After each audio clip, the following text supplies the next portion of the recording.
Class 12 পর্যন্ত লেখাপড়া free, উপবৃত্তি, তারপরে ওই নারী নির্যাতন আইন, তারপরে আপনার আরো অনেক কিছু যেগুলা ছোটখাটো জিনিস আপনাদের জন্য করে গেছেন, আপনারা এখনো ওগুলো উপভোগ করছেন। এইবার আমাদের যেদিন প্রথম এই 18 বছর পর আমাদের চেয়ারপারসন জনাব তারেক রহমান যেদিন ঢাকায় পদার্পণ করলেন, সেই দিন উনি বললেন কি, উনি একটা কথা বললেন যে আই হ্যাভ এ প্ল্যান, আমার একটা প্ল্যান আছে বাংলাদেশের জন্য। উনি এক এক করে এই প্ল্যানগুলো বলতেছেন। এর মধ্যে আপনাদেরকে আমি কয়েকটা প্ল্যান কথা তাদের কথা বলে যাই। একটা হলো মহিলা কার্ড, একটা করে মহিলা কার্ড দেওয়া হবে, ফ্যামিলি কার্ড, এটা দেওয়া হবে মহিলাদের যারা হেড ফ্যামিলি তাদেরকে দেওয়া হবে, এবং এই কার্ডটা নিয়ে গেলে সে মাসে 2500 টাকা পর্যন্ত পেতে পারে। এটা কেন দেওয়া হচ্ছে অনেকে জিজ্ঞেস করে, আমাদের অপোজিশন পার্টিরা বলে যে এটা আপনারা কিভাবে দিবেন। আমরা দিব, আমরা দিতে চাই।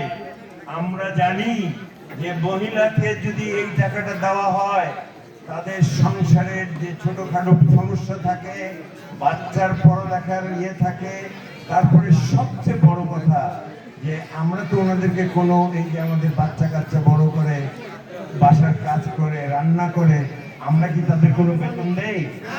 কোনো বেতন দিই না, আমরা কোনো স্বামী বেতন দিই না, তাই না? তো এই তাদেরকে উৎসাহিত করার জন্য, তাদেরকে একটা মানে অর্থনৈতিকভাবে শক্তিশালী করার জন্য এইটার আমরা ব্যবস্থা করতেছি। এটা ইনশাল্লাহ করলে আপনারা দেখবেন আমাদের মহিলাদের মধ্যে একটা বিরাট আমাদের উৎসাহ জড়ে উঠবে এবং তারা কাজ করার জন্য প্রস্তুত থাকবে। আরেকটা যেটা আমাদের বড় কথা, সেটা হলো আমরা কৃষকদের একটা করে কার্ড দিব। সেই কৃষককে কেন কার্ড দিব? কার্ড দিব কেননা আমরা সব সময় দেখি প্রায় বছরেই আপনাদের এই সার, বীজ, তারপরে আপনার ওই যে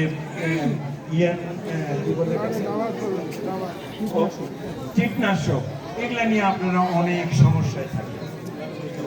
এই জন্য আমরা আপনাকে যে কার্ডটা দিব, এই কার্ডে কোনো বছর হয়তো আপনারা সরকারি যে রেট আছে তার কম রেটে আপনারা সার পাবেন বা ন্যায্য মূল্যে পাবেন, অথবা কীটনাশকের মতো জিনিস যদি দেশে ওরকম অসুবিধা হয়ে যায় তাহলে হয়তো ফ্রিও পাবেন। এই জন্য আপনাদেরকে কার্ডটা দেওয়া হচ্ছে।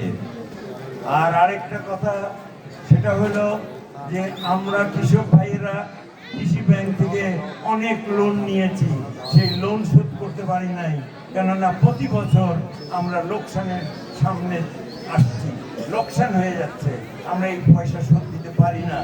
সেই জন্য আগামীতে যদি বিএনপি সরকারকে আপনারা 12 তারিখে ভোট দেন, তাহলে 10,000 টাকা পর্যন্ত সমস্ত কৃষি যে আপনারা লোন নিয়েছেন এটাকে মাফ করে দেওয়া হবে, দিতে হবে না। এরপরেও আরেকটা কথা বলি, আমাদের মধ্যে অনেকেই আমরা এই ছোটখাটো এনজিওর কাছে পয়সা নিচ্ছি, বিপদে পড়ে অনেক সময় আমরা লোন নেই, কিন্তু এই লোনটা শোধ করতে পারি না। আমরা সেই জন্য আগামীতে নির্বাচিত হলে আমরা 10,000 টাকা পর্যন্ত এইটাকেও আমরা মাফ করে দিব। ঠিক আছে ভাইরা আমার, এটা শুনতে তো খুব ভালো লাগতেছে, তাই না? কিন্তু আমরা কেন করতেছি বলেন? এটা আমরা বিএনপি, আমরা দেশের উন্নতি চাই, উন্নয়ন চাই। আমরা এই যে 18 বছরে যে উন্নয়ন দেখেছি, আমাদের উলিপুর কুড়িগ্রামে আমরা কোনো উন্নয়ন দেখছি না। উন্নয়ন হয়েছে কোনো কোনো জায়গায়, উন্নয়ন হয়েছে, ওইখানে বড় বড় প্রজেক্ট তৈরি করছে, মেগা প্রজেক্ট তৈরি করছে, মেগা চুরি করে টাকা পয়সা নিয়ে দেশের বাইরে চলে গেছে। আজকে আমাদের গরিবরা আরো গরিব হয়ে গেছে। সেই জন্যই এই যে 4টা আমি স্টেপের কথা বললাম, এরপরে আরো আছে, আপনারা মেডিকেল কার্ড পাবেন, যাতে হাসপাতালে গেলে বিনামূল্যে চিকিৎসা পেতে পারেন, এরকম কার্ড দেওয়া হবে। আরো আমাদের প্রোগ্রাম আছে, 8টা প্রোগ্রাম আমরা হাতে নিয়েছি। আরেক নাম হলো বিএনপি। এই বিএনপি আপনাদের মধ্যে এবং ওই চোর যারা বড় লোক এদের সাথে একটু আয়ের সমন্বয় করার জন্য আপনাদেরকে এই সুবিধাগুলো আমরা দিচ্ছি, যাতে আপনারা কোমর খাড়া করে আপনারা দাঁড়া হইতে পারেন।